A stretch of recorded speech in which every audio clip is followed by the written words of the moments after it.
I have worked with multiple multi-millionaires and 8-figure businesses in my 6-year career as an executive assistant. Here's exactly how I step into their business, onboard myself, and start immediately making impact both in their business and personal lives. If you've ever wanted to hire an assistant to help you in your business and personal life, but aren't sure how to get them up to speed, this video will show you how to take back 36 hours a week, or 90% of your work week with the help of an excellent assistant in just 5 simple steps. Oftentimes, when a business owner decides they need to hire their first assistant, it means you're already overwhelmed with all the tasks you don't have time for. In this case, many business owners make a crucial mistake. You hire way too fast. Since you want to solve your pain ASAP, you don't vet through candidates well enough. You don't ask enough in-depth questions to see if this candidate qualifies for the role and whether this candidate is an A player capable of streamlining business and personal processes for you. We have already unwrapped in detail how to determine whether the candidate is good in this video right here. And even after the hire is made, let's say you found a rock star, an overwhelmed business owner naturally doesn't spend enough time onboarding their new assistant, trying instead to immediately throw the new assistant into big waters. But the idea that a good assistant should immediately get a grasp of what's going on and how to help is unrealistic. Regardless of how experienced the assistant is,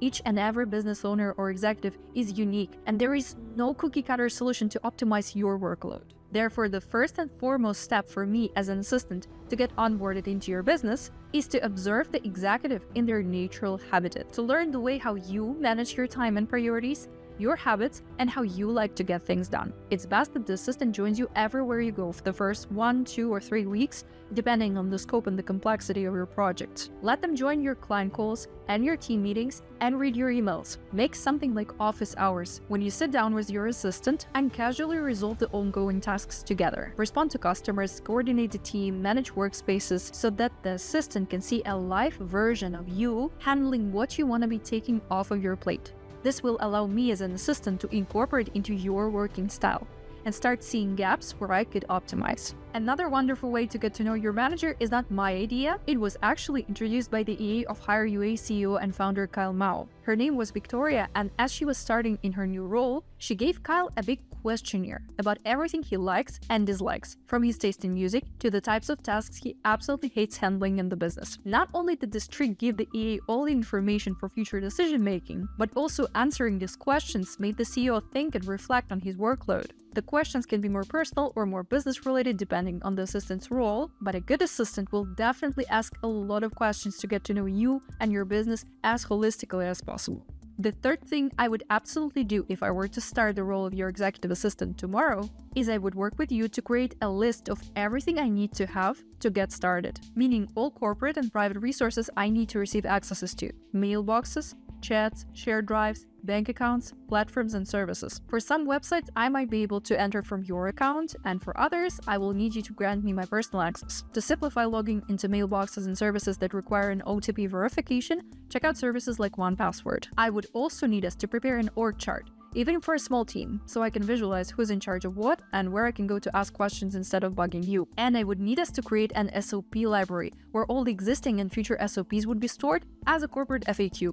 Having the list of all the resources we use and accesses we need, having the team's chart and the documented standard procedures is an excellent exercise because it will basically create an onboarding and offboarding roadmap for every future employee you hire as well. Step number 4 of onboarding my new manager would be start sharing task boards, calendars, and to-do lists, which capture specifically what's on your plate right now. This way, I can take on some of your action items, I can see your overall workload, create reminders, block out time in the day for you to work on something, and immediately schedule calls for items that require further discussion. Without you needing to control your task list, your assistant will make sure you're progressing on each of the priorities. It will be the same good if you can also have visibility to my task list to quickly get a grasp of my capacity and see the updates on the projects I'm working on. And finally, step number 5 to establish quality assistant-manager relationship would be to set up regular sync calls to touch base and review the arising priorities. This can be every day or every other day for 10, 15, 20 minutes in the morning, but I would not recommend meeting less than once a week, because the fewer times you synchronize, the bigger the gap between you will be,